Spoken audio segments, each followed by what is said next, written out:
Man, welcome everyone. We're warm in here. So we live in Texas. We're all aware of this. Here's what this means. It means once a year, you're going to think the cold weather is gone for good and then get hit square in the mouth with a random freeze in April. That's what living in Texas really means, all right? And these other people in other parts of the world don't understand it. But we're warm in here this morning, even if it's cold outside. I'm glad everybody's here. If you are visiting, if you don't recognize a face, hang out. If you feel like you're visiting because we've missed you for so long, we're really glad you're here. And just generally, take a minute after church. It's cold out there. It's warm in here. Keep it warm. Stay around for a minute. Visit with each other. Smile. Have some Christian fellowship. It does everyone's heart good, whether you think it does or not. We're gonna talk this morning a little bit about frustration and suffering. Can I get a show? Does anyone love frustration? Anyone? Big fan? Anyone seek out suffering? Does anyone do that? Does anyone? No, right? Like, this is silly. It's a silly question, right? Because all of us have this natural avoidance of pain and suffering and frustration.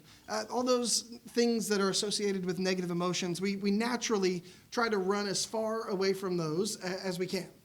I get it. I do it too, right? It seems as though sometimes our goal in life is avoid as much pain as possible. Recently, you know what? I'm going to go on record and say that I think that listening to podcasts someday will be viewed as educational as reading books. I'm just going to say that now because when I say I was listening to a podcast, it feels like, well, I should have been reading a book. But there was a time when I should have been reading a book meant I should have been listening to a lecture because someone thought books were bad technology, all right? So I hold out hope that listening to podcasts is healthy someday. I was listening to a podcast on parenting, and maybe I should have been reading a book on parenting, but it was a podcast this time.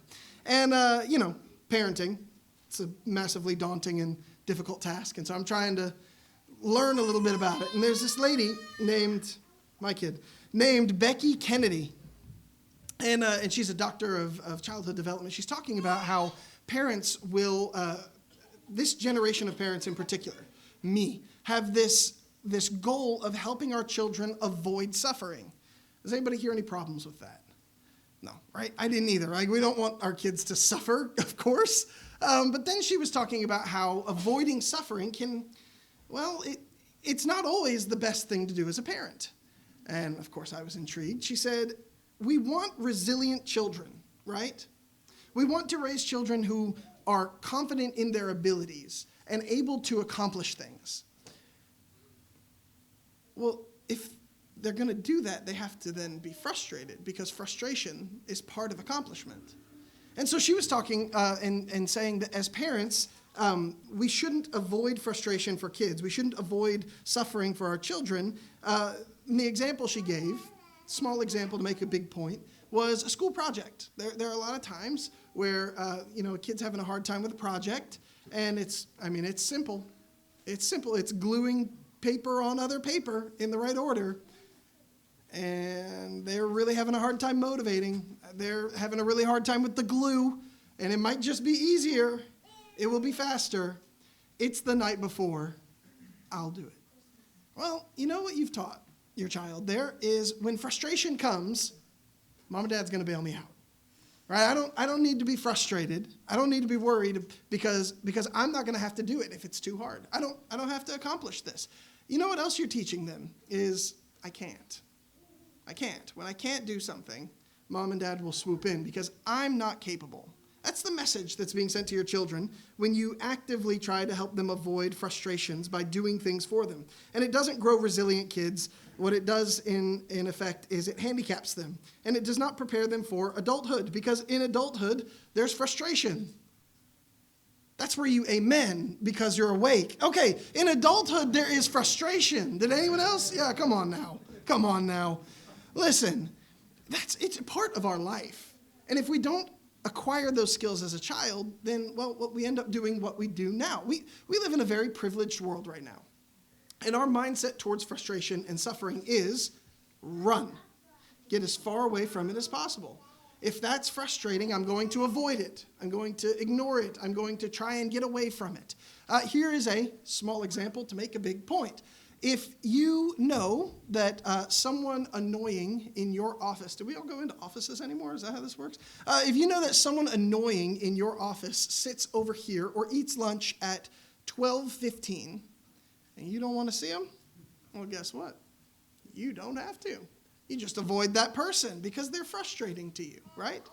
If you know that someone is going through something that makes you very uncomfortable and you know that's what they talk about because that's what they're going through. Well, we have a tendency to step back from that and talk about something else, talk to someone else, and avoid. When you know that there is conflict between you and another person, you got some rub, and it probably needs to be talked through, but my goodness, that's uncomfortable, unpleasant, and frustrating. I just don't have to talk to them ever again, I suppose, right? I mean, some of us, some people have done this with even familial relationships. Listen, I don't want to work through that with my sister, so we're going to cut this whole part of our interaction out of our life, and we will never talk about cars ever again, right? Like this is what we do. This is how we deal with things, is if it's suffering, if it's frustrating, if it's a trial, we have a tendency to just avoid it. We don't want that in our life. And here's what part of this does, is part of this is because of what we think the good life is, right? We have this idea, and maybe it's American, maybe it's cultural, maybe it's just part of who we are in this time and in this place. Maybe it's a result of the incredible privilege and wealth that we have here, but we have this idea of the good life. The good life is no stress. To quote Zach Brown, it's knee deep in the water somewhere. To quote Zach Brown again, it's toes in the water and toes in the sand. To quote all of our culture, it's to be retired with no responsibilities. And you know what? The goal, the dream, millionaire by 30 with no responsibilities or obligations from this point forward. Just want to sip on a nice cold drink and enjoy the sun somewhere where it never snows because snow is frustrating, right? Like this is the idea. Like we have this vision of this is the good life. Peace and tranquility and no suffering and no frustration and everything is easy all the time. Well, okay, maybe there are moments of that in your life. Maybe you can find pockets of that. But the truth is, even if you have all of that, you're still going to have frustration. And this is a promise that was embedded in our scripture reading this morning from John 16. He didn't say, hey, you guys, some of you might have some suffering. In the middle of this beautiful statement, Jesus makes a promise. He says, in this world, you will have trials. You're going to encounter these difficult things. Suffering, frustration, trials, these things are going to come up in your world, right? He says, take heart, I've overcome the world. But that doesn't mean you're not going to have the trials and the suffering. And so then this leaves us in a very problematic spot, because in one sense, we believe that all things work together for good for those that love the Lord, and that God has promised us to be faithful to us and to bless us, and that the good, blessed life is no problems and peace and no suffering and goodness, and then we hit suffering and problems and frustration, and we have to ask, is he really being faithful? Like if I'm encountering whatever this is that I'm running into right now, whoever this is, whatever sickness, whatever family trauma, whatever stuff I'm dealing with, right, is he really being faithful to me if I'm encountering this? Am I really living a blessed life? Am I blessed if I'm perpetually angry and frustrated at circumstances in my life? If this person is in my life, here's the underlying assumption. A good father should help us avoid pain and frustration. That's the underlying assumption in the way that we think about God in our world. If God is a good father, and we've already defined what the good life is, then a good father should help us get the good life, say it simply, A good, loving father helps us avoid frustration and pain. This is, whether or not you vocalized it that way, it is the underlying assumption in the majority of Christian faith in America. This is the way we think about the world. And if someone is enduring trials, man, we wouldn't go as far as to say, well, they're being punished by God, but man, they're not being blessed. We wouldn't say that. It's weird, though, the Bible writers might. Listen, eventually, we have this crisis where what we expect doesn't match what's happening. And it's no different, really, than the Pharisees. Because when the Pharisees expected the Messiah, they had a picture of what that would look like. And then they got Jesus. They expected radical political revolutionary warrior king, and they got a murdered servant. Like this is, and he was so different from what they expected that they didn't even recognize him. And so we're doing the same thing in a lot of ways when we expect a blessed and highly favored life, and we already have filled in what that means in our own minds, and then we get the life that we're living, and we feel like they don't match. Here's the problem. When we ask, is God faithful? Is he even keeping his promises? Is he even a good God? Don't we then have to ask, what exactly did he promise? Like, what did God promise us as it relates to this life and frustration and suffering? I've got three that I think are significant. The first thing that God promised, let's go all the way back to Genesis 12. In Genesis 12, God makes a promise to Abraham. And he tells Abraham, among other things, I am going to bless the whole world through you. Paul tells us in Galatians, all over it, but specifically chapter 3, that we are part of that blessing to the whole world. That the promise that was made to Abraham is the promise that we as Christians are a part of. So what promise did God make to us? Did he say, I'm a good God who's not going to let you hurt? Or did he say, I'm going to use you to bless the whole world? Well, that's what he said. This is the promise. God's promise is, I am going to bless the whole world through you. Second thing that God promises is he promises to be with you in the suffering, to be with you through the frustration. He didn't say he's going to take it away or help you avoid it, but when it comes, he's not going to leave you in the middle of it. He's right next to you the whole time. Jesus uses these words at the end of Matthew. He says, I am with you always, even to the end of the age. In 1 John chapter 5, John writes that if we know that he hears us in whatever we ask, we know that we have the request that we have asked of him. Like we know that he hears us. Like God, when we're hurting, he's not far away going, this isn't that big of a deal. He's with us in the suffering. And we also know that he's been through it before. Like Jesus, first of all, God's been working throughout all of history. And even working with humans would give the all-knowing creator of the universe a pretty good understanding of what it's like to be human, okay? I think he had that understood. But for us, he wanted to make sure we knew he understood it. And so he came to the earth in the form of Jesus. And the Hebrew writer says that we have a high priest who is able to sympathize with our weakness. He is one who is in every respect tempted as we are, yet without sin. Listen, this is the picture of Jesus that we're given. He was tempted like us. He understands our weaknesses, and he sympathizes with that. Listen, God is a loving father who says, listen, I've been there before. I know how you're feeling. I'm right here with you, and you are going to be a blessing to the whole world. And this is part of that.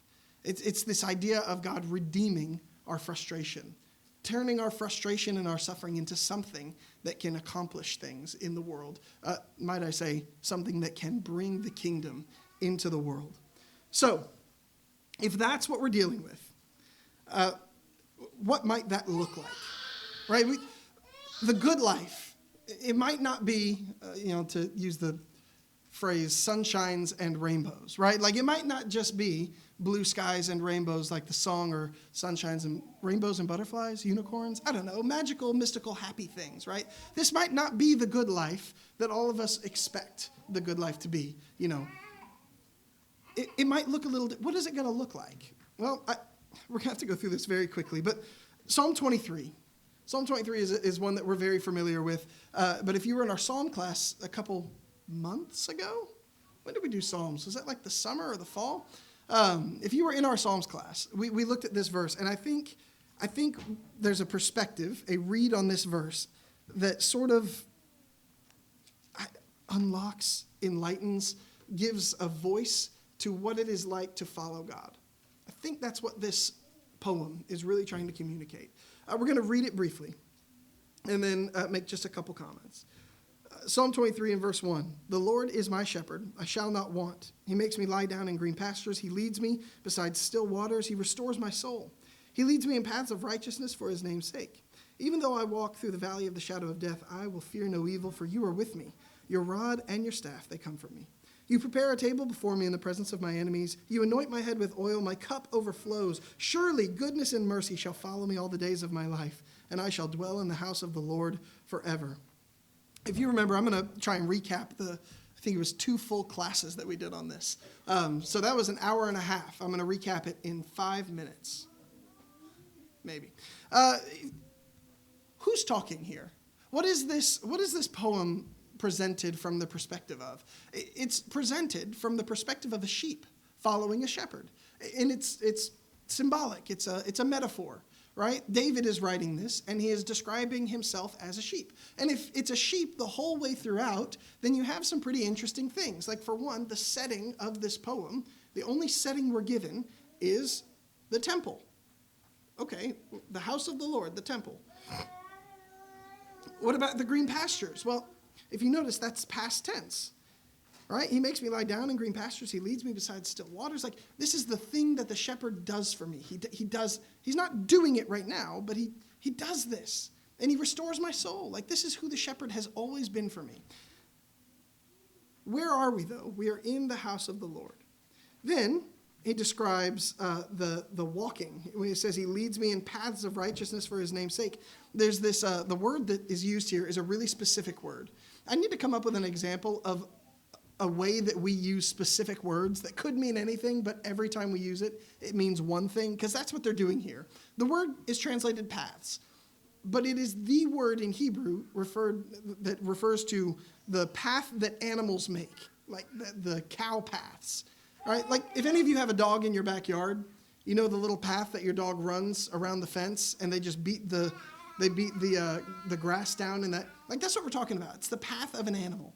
And so I heard a version translate this calf tracks of righteousness, because this is the path that animals have gone before. And so you're a sheep, and God is leading you where he has led other animals before. Okay, but then we've shifted to present tense. Even though I currently walk through the valley of the shadow of death, I will fear no evil. Well, if the setting is a temple, and you're a sheep, and you're walking through the temple, what do you hear? What do you smell? What do you see as a sheep? Well, you hear the cry of slaughtered animals. You smell the smell of blood being sacrificed on the altar. You see, possibly, the remains of previous sacrifices. That's the shadow of death. Lots of things die here, is what we're saying. And so you're a sheep. You're in the temple. You're following your shepherd. And you're not afraid. Why? Because his rod and his staff have provided for you, taken care of you, always. And so you're comforted, because maybe you're in the shadow of death, but you are with your shepherd. Verse 5 talks about preparing a table before me in the presence of my enemies, anointing my head with oil, and my cup overflowing. All 3 of these are images that you would see at a sacrifice, when a lamb is sacrificed. Its head would be anointed with oil, and it would be laid on a table. We would call it, in that context, an altar. And then the cup that would catch the blood from the animal would overflow with blood. And so all 3 of these are images, again, of a sacrifice. And so you have the perspective of a sheep who loves his shepherd, knows his shepherd, walks into a place full of death and trusts its shepherd. And then the shepherd brings it to the altar, anoints its head with oil, and slaughters it, overflowing the cup with blood. The shepherd led the sheep directly to it's death. And the sheep still says, goodness and mercy will follow me, surely. Right? It's not here now, but surely goodness and mercy will follow me all the days of my life, and I'll dwell in the house of the Lord forever. I know my shepherd. And even though right now this is happening, I know something better is coming. And all of this points back to this verse at the very beginning of verse 3. It says, he restores my soul. The Hebrew there has, if it's just translated literally, it would say something like, he brings back my soul. He brings me back. The connotation, the implication is, I was close to death. I was dead. I was as good as dead, and he brought me back to life. Psalm 23 is a picture of what it looks like to follow the shepherd. Sometimes the shepherd leads you into death, but there's always life on the other side. If we listen to that without hearing Jesus following God into death on the cross and out on the other side with life, if we don't hear that, we're missing something. If we don't hear the idea that following Jesus and dying to ourselves, hoping to be raised from the dead at the end of this life, we're missing something. This is a picture of what it's like to follow the shepherd, and it is scary, and it is frustrating, and it is full of suffering. But the shepherd will be with us. The shepherd has been through it before. He leads me in calf tracks. He's done this before. And the shepherd will use us to bless the whole earth. What did the shepherd do on the altar? What did the sheep do on the altar? Do you remember what that was for? That's right. For people's sins. To help them be in a right relationship with God temporarily. Not in the way Jesus does, but in a way that foreshadows what Jesus did. So the shepherd blessed his enemies, the people who were the reason for his death. Or the sheep blessed the enemies, the people who were the reason for his death. All of this, Psalm 23 is unbelievable. This is what it looks like to follow the shepherd, and this is what our life looks like with a good father who is with us, who has been through everything before, and will use us to bless the whole world. This is what he promised us, right? He didn't promise us peace and prosperity, health and wealth. He didn't promise us, knee-deep in the water somewhere and sunshine eternally. God promised us that he was with us. He promised us that he has been through what we've been through, and that he will use us to bless the whole world. So, what do we do with that? Now what? Okay? That's good. It's good to know and reemphasize what God's promise is, because then we don't have the conflict of everything's supposed to be perfect, but it's not. We don't need that conflict, because God never said it was going to be perfect. He said he was going to be with us. That's really important. But it still leaves us with, what do we do? Well, I think the response to this life is one that is not always the same. Here's what I mean. In Ecclesiastes 3, it talks about there's a time for this and a time for that and a time for this and a time for that. A time to love and a time to hate, a time for peace and a time for war. The writer of Ecclesiastes makes it clear that there's not always one answer every time to everything. Jesus, that's always the right answer. Even outside of Bible class, we're in Texas, so people will still respect that answer. But if you take that one off the table, different situations are going to call for different things, different actions. And so what do we do when we encounter frustration? What do we do when we encounter suffering, when we encounter difficulty or trials? I think the first one that we definitely don't acknowledge often enough. But the first thing that we can do is we can just cry out. There's a time to cry out. 1/3 of all of the Psalms are what's called a lament psalm. And here's what that means. It means that the writer is teetering on a blasphemous crying out to God. The writer will say, "How long, O Lord? How long?" Can you imagine talking to God like that? I mean, that feels uncomfortable, and yet David does it repeatedly. Right? They cry out. There's a whole book of Jeremiah who's crying out about the destruction and the evil in his world. There's regularly the image of someone being covered in sackcloth and ashes. Do you know what that was? All that was like letting everyone know that you were mourning. It was a way of physically crying out with your body. Listen, there is a time to cry out. We have to, like we talked about last week, we have to be able to let some of these emotions and some of these feelings out. Like this, just like this. Babies are really good at it. Listen, we have to be able to cry out. Somewhere along the lines, we've lost that ability. We feel like we always have to be buttoned up. We're not allowed to show our weakness. We're not allowed to show our struggles. We're not allowed to show our frustration. We're Christians. We have to be blessed. Was that really what God ever promised us? No. God promised that he'd be with us. And the people closest to God through the whole book cry out to him. And so I think there's a time to cry out. When we cry out, well, we'll talk about this in a second, but crying out, really important. Secondly, there is also a time when you're suffering, when you're frustrated, there's a time to focus on hope. Like, you don't just sit there and cry out the whole time. That's not the only answer. Sometimes the right answer is, I am frustrated, but someday I won't be. This too shall pass, right? It never rains forever. And there's a time to focus on hope. There's a time for verses like Romans 8 and verse 18, where Paul says, I consider that the sufferings of this present time are not worth comparing with the glory that is to be revealed to us. Listen, there's a time for this, absolutely. It's not always time for that. Sometimes there's a time to cry out. But there is also a time to focus on hope. Romans, at the end of the chapter in Romans 8 and verse 28, Paul says, we know that for those who love the Lord, who love God, all things work together for good for those who are called according to his purpose. Like this is a hopeful thing. This is a hopeful sentiment in times of, you know what? Those days, those days when like your kids have found the right buttons and they keep pushing them and they won't stop. Here's what happens.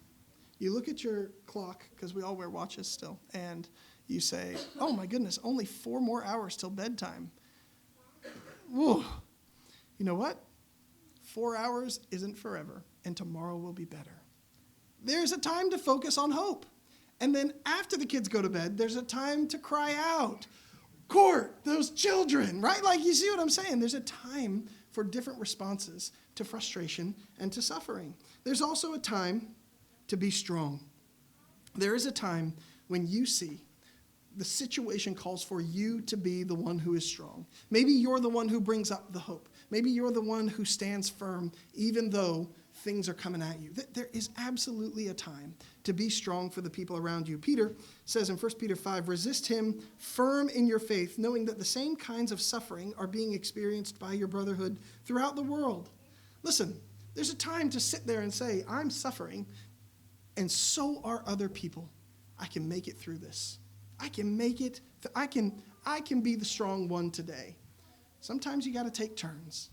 Sometimes it's a time for crying out. Sometimes it's a time for focusing on hope. And sometimes it's a time to be strong. Last one, sometimes our response to frustration and suffering is that we need to be a blessing. Like, here's what I mean. We need to stop. This is my favorite point. You remember last week when I told you I have this battle up here every single Sunday? I'm just going to let you start seeing it now. All right, listen. We're going to pause here. This is what we're going to do, because I think this is one of the most powerful pieces of this. If God promised us that he was with us, and he promised us that he has been through what we've been through before, and he promised to use us to bless the whole world through him, well, how do we partner with him in doing that? That's the story of the Bible, is that we need to partner with God to bring blessing into the world. This is Genesis 12 and the promise that we're partakers of, just like the promise God made to Abraham. Like this is what God has promised us. Not easy, not perfect, but blessing to the whole world.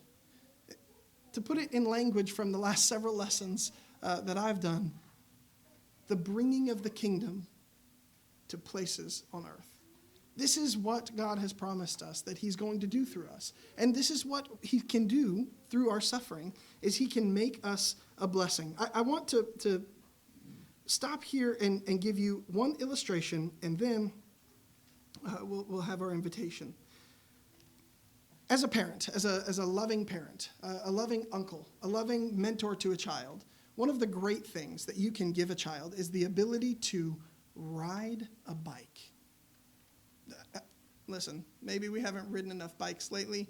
It's exhilarating, especially when you haven't done it for a while and you actually do never forget. You get back on the bike and you're like, you get why people say that. It's an amazing feeling. You fly through the air, right? You feel the wind in my hair. Not all of you, clearly some of you don't feel that.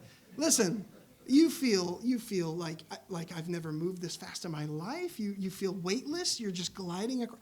Riding a bike is an amazing thing. It also gives you freedom. Like if you can ride a bike as a kid, you can go down the street very quickly and go to your friend's house. You can run. This is my favorite thing to do, is you got to walk twice as much on the walks because you would go way ahead to the stop sign and then back, and then you'd circle back to the stop sign, and then they'd be closer. And I mean, you just get to go, and it's amazing. You have freedom, you have experience. Like it's an awesome thing to ride a bike. It's just fun. All right, that's what I mean. Riding a bike is fun. Here's the question though: Is riding a bike worth scraping your knee? Do we all feel like the answer is obviously yes? Totally worth it. It's totally worth scraping your knee. I got a lot of yeses from the kids over here. It's worth it. Have you ever been teaching someone how to ride a bike and watched them scrape their knee? Here's the question. Do they think it's worth it in that moment? And if you tell them it's worth it, what are they going to say? Hush. Shh. I don't need that right now. I'm in the middle of crying out. Listen, if you're teaching someone to ride a bike, have you probably scraped your knee before? Of course. Like all of us scraped our knee when we learned to ride a bike. And so here's the picture is Joseph and Bonnie, because she's the only one I've taught to ride a bike yet. But Bonnie riding a bike, man, she goes down. Scrape on the knee, scrape on the elbow. Right away, she cries out, and I run over to her, and I'm with her. And I say, I know how you're feeling. I've done this before. Look, I got the scars from it. And I tell her, hey, it's going to be worth it. This hurts a lot right now, but it will be worth it to ride a bike. It'll be worth scraping your knee to ride a bike, I promise. Now, here's the deal, is in the moment, she doesn't want me close to her. She doesn't want me talking to her. She doesn't want to hear how good it's going to be later. She just wants me to make it stop. And so she cries out, no, Dad, I don't care that it's going to be fun. Fix my scrape. Louder. Right? Louder for the people in the back. Listen, fix it. That's what our kid riding a bike wants. That's what Bonnie wants. Dad, if you're a good dad, stop my knee from hurting from this scrape. Well, I'm really trying to be a good dad, but I think it would be better if you understand that I'm not here to take away your pain and to make you avoid things that are hard. I'm here to help you through them. I'm here to help you learn from them. I'm here to help you understand that it's worth it and that later you'll be better for it.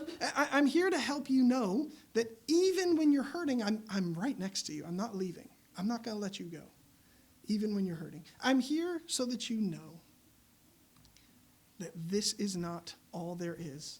There's a time for hope. We so often are the kid who has just scraped our knee.